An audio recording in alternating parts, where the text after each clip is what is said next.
Hello,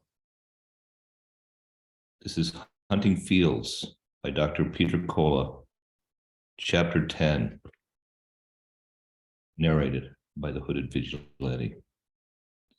How could it get any better? Chapter 10.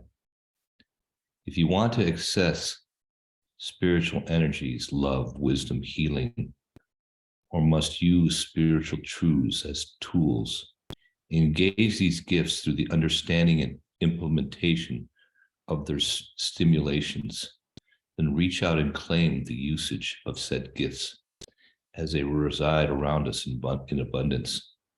We must merely recognize them, delve to understand the workings of them, then decide to use them to make them real in our lives. Or not, it is our choice, the essentials and the essence of free will. Coming into the house on Friday early afternoon is always a blessing when a man works all week at the office, regardless of how scary it might seem business-wise to close early anytime. People never want to come in for treatments on Friday afternoons, and even those that have canceled and put it off until the cherished day must find an excuse to cancel and call it weekend. Whenever their particular job ends or they happen to be just coming home from school. For me, it never really matters. And when it works out that I can get home early, it's just a bonus. Even driving up the newly built freeway, the 101, gives its own moments of relaxation and contemplation, discarding for perhaps moments the business of work and responsibility, allowing the more observational view into my many gifts deposited before me today as my mind drifts.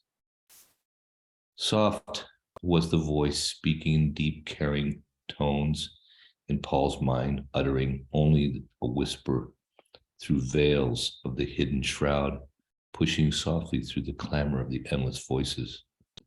Desires that fill the many rooms of every thought. Paul reaches and turns off his radio as he drives, trying to just listen. A voice, its sweet scented hues, mellow, gentle in touch, caressing, just as tender, only moments of the conscious thoughts that bustle through the chaos that fills every waking moment of the glorious day as he contemplates a phrase. Are you rich? Not as much as a question, as a consideration set forth by the Father, wishing more than anything the hardship of lessons learned tomorrow could be avoided by a simple instruction of today. For the fraction of said day, in but a moment of peaceful recollection, my mind cascades through the gambit of comparable portraits beautifully composed in and around life, experiences those daily challenges, the endless burden of responsible dilemmas cascade against the people as they muddle through their own gardens nervously, even desperately striving and often failing to navigate the stones God so graciously provides them to keep all their children's feet out of the muck. Always, we are not in search of a golden egg that can most assuredly guarantee sustained happiness.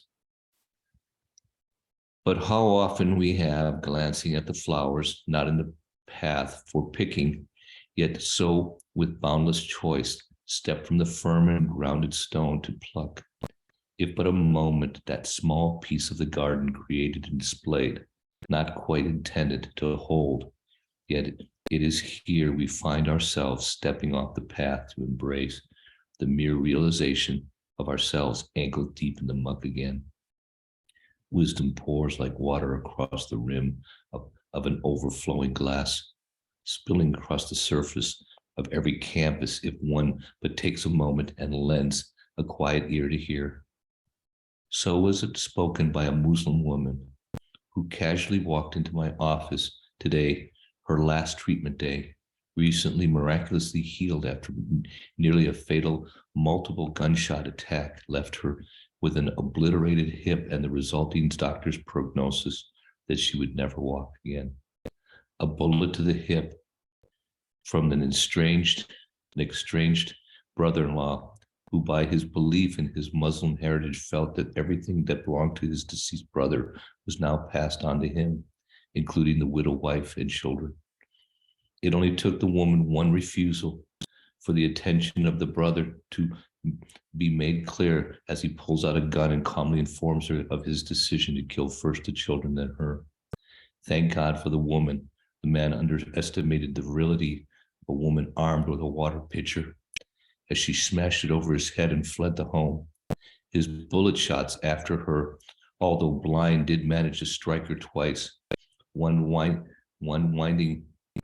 wounding her nearly fatally, and the other obliterating not only her hip and upper thigh bone, but the majority of the socket of her pelvis, making it reconstruction, at least, if not initially, impossible. She herself, after only a few short weeks, never ceasing to give glory to him who healed her, when not only did she walk again, but all function returned.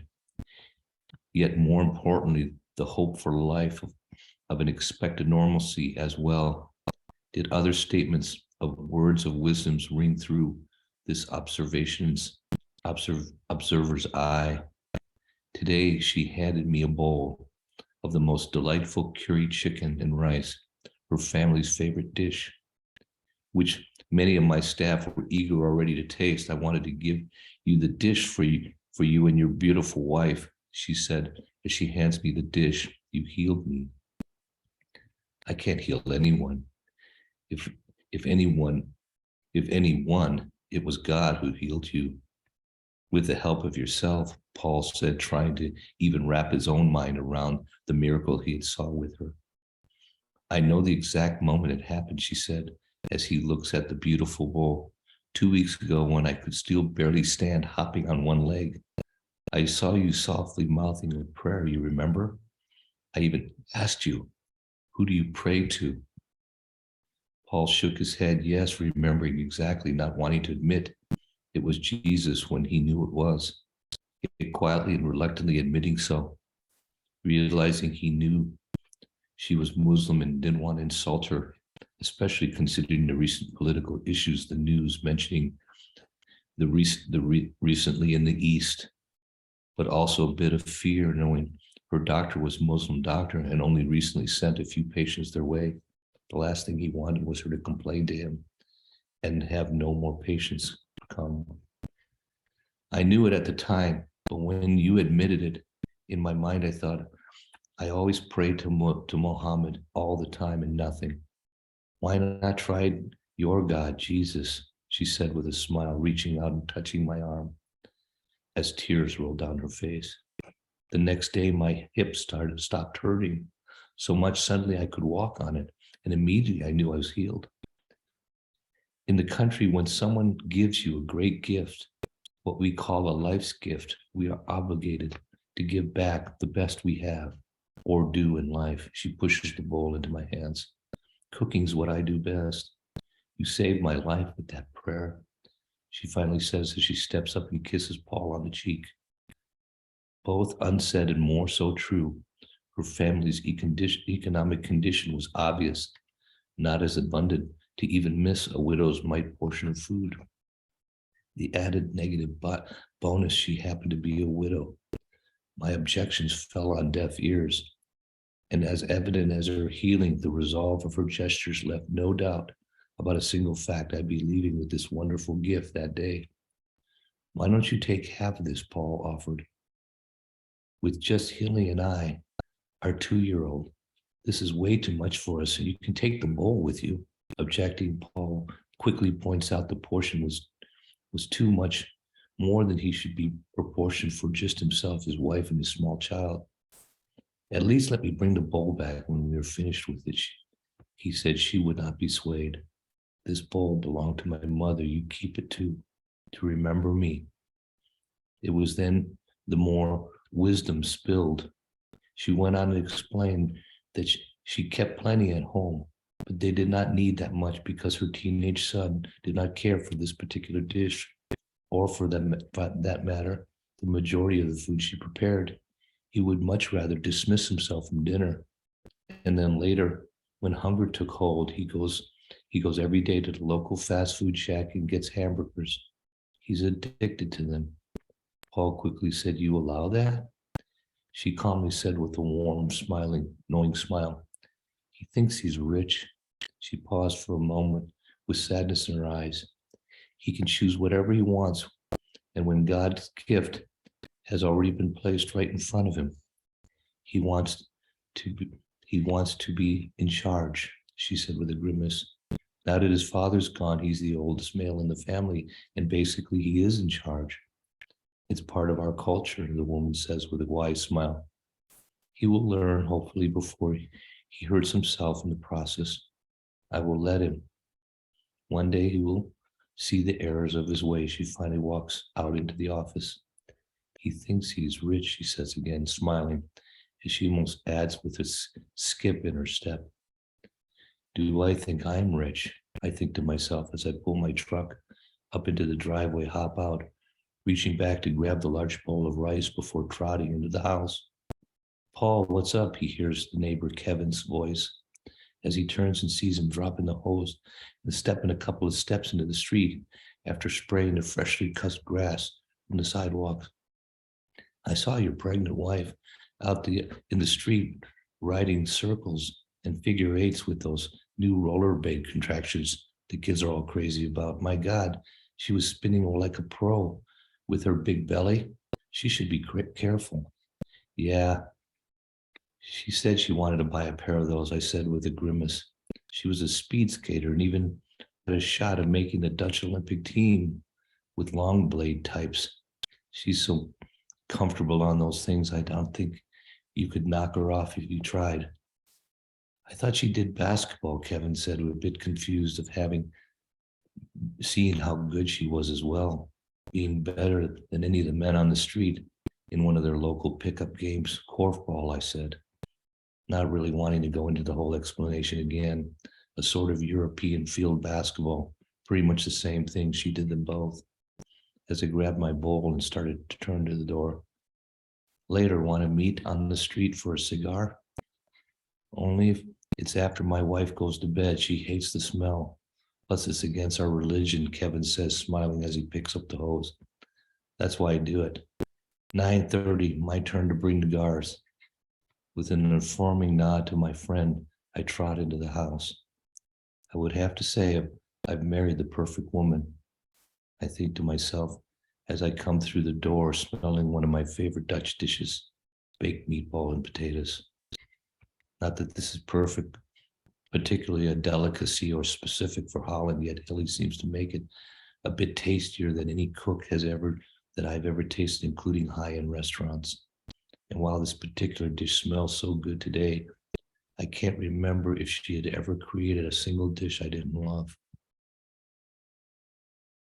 He's been with her since college, and while he may have known or dated other women, she was the only one he ever really truly loved. He must have many people reminded him I was ready to give up everything for her, my home, school, medical, education, even my country to be with her.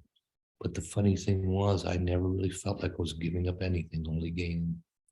Walking into the house, I set the bowl down on the dining room table, being greeted with such a how home smell is wonderful, but cannot even compare to the smile and contentment greeted I received from my little child. Her voice clearly heard from the backyard calling to her father now that she knows his home. Paul walks in the kitchen, deposits his briefcase on the bar as he pulls his tie up and walks over to the fridge to grab a Mountain Dew. But he can only find Pepsi bottles there. I take the bottle and pop off the twist top with my hand. "How's your day today?" I say as I walk out to the patio, sitting in the chair and watch them both.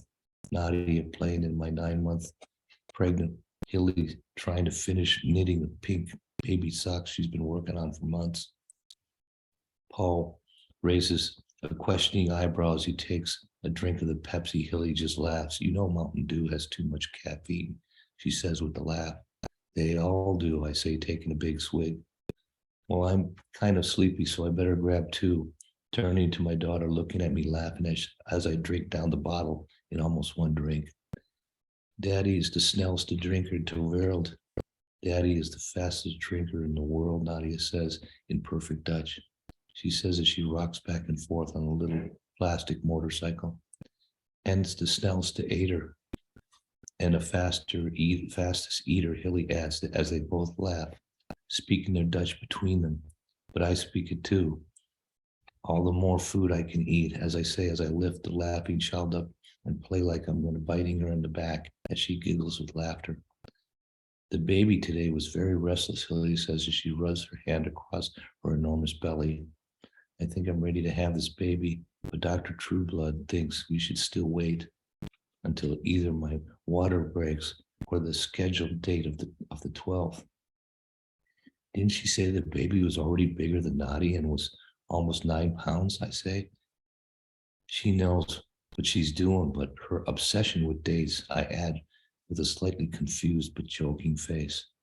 Yes, it is strange, she says as she picks herself up and walks into the kitchen. Elena says she's the best in the business. You said it yourself. She said you would know. She walks up to the stove and starts fire up again and warmed up the food that she prepared for dinner.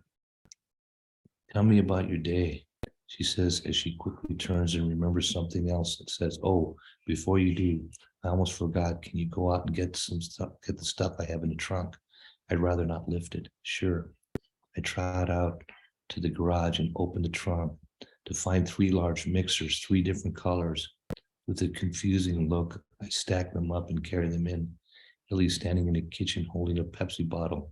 She got herself looking for something around the corner. Why 3? I say with a questioning smirk, setting them down as my little daughter rolls up her scooter to look at the boxes closer. Hilly's laughing with a playful smile.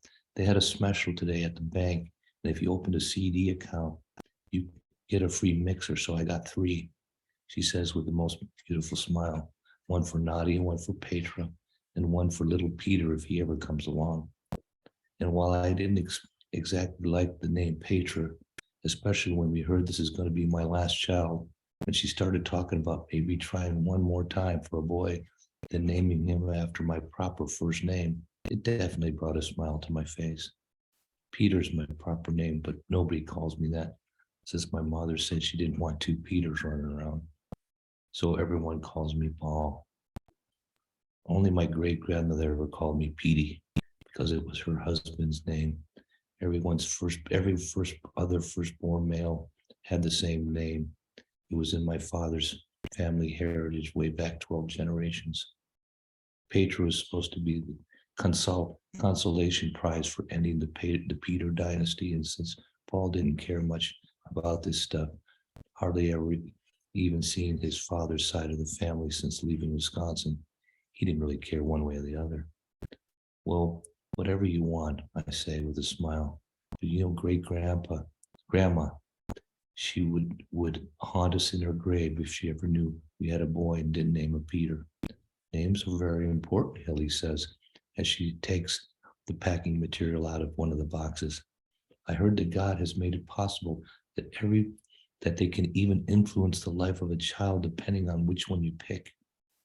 I think what it says in the Bible is that God has made a name for each of us and only he will tell us, I say as I pull out the large mixing bowl and set it on the counter.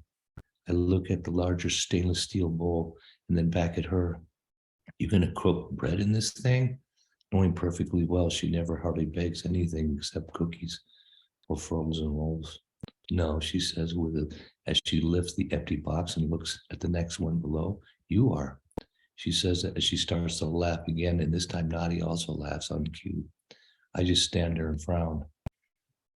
What are you going to do with the 3 mixers, I say, as I mimic their laughter at the bread making joke. They laugh even more. I'm going to give them to my friend, she says as she looks next to one of them and decides which color she wants. Nadia almost reads her mind and points to the blue one, shaking her head yes.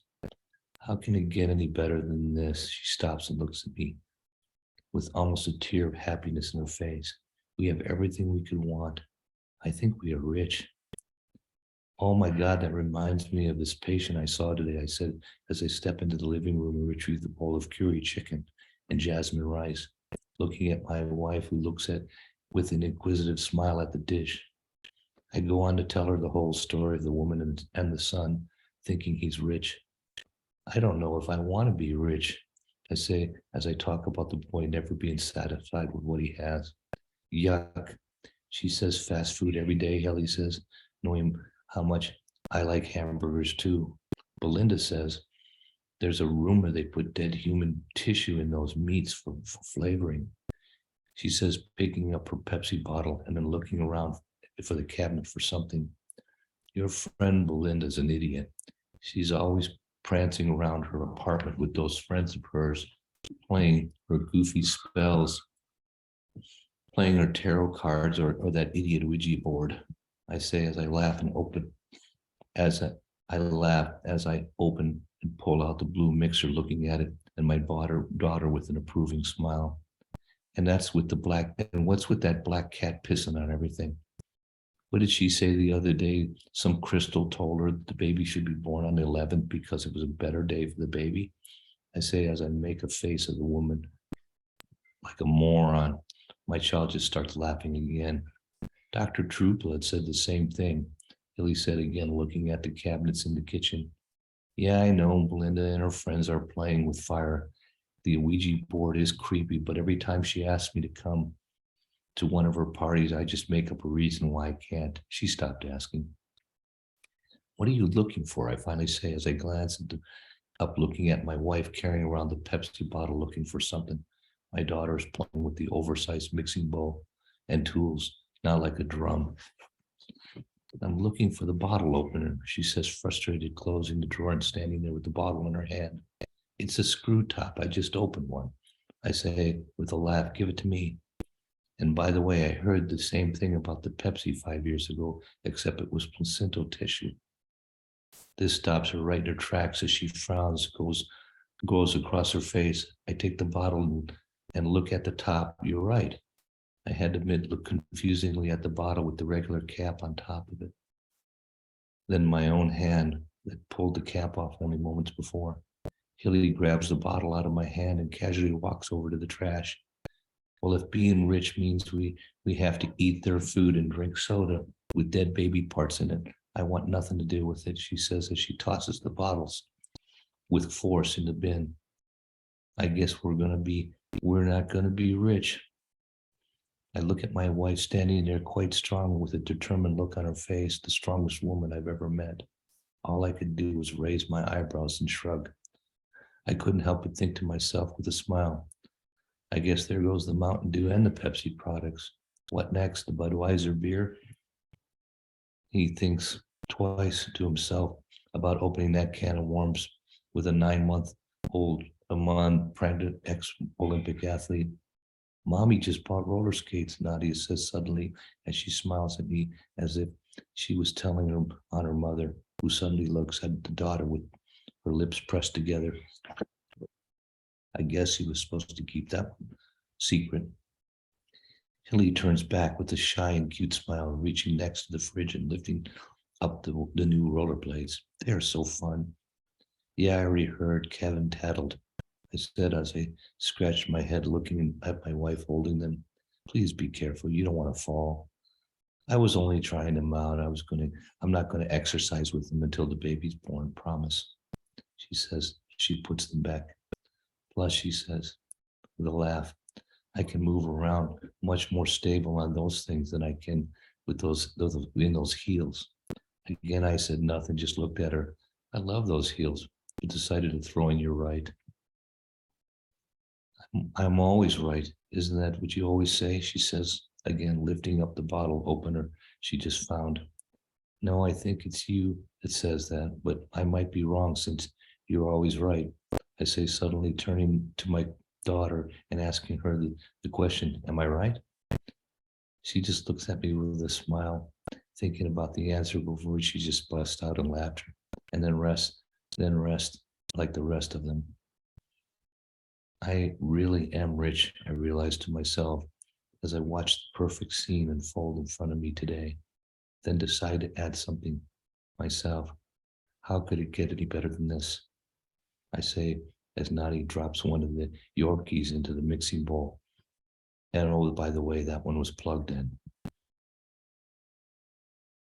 That was chapter 10, Hunting Fields. Tomorrow we will be doing chapter 11. Bless you. Good night.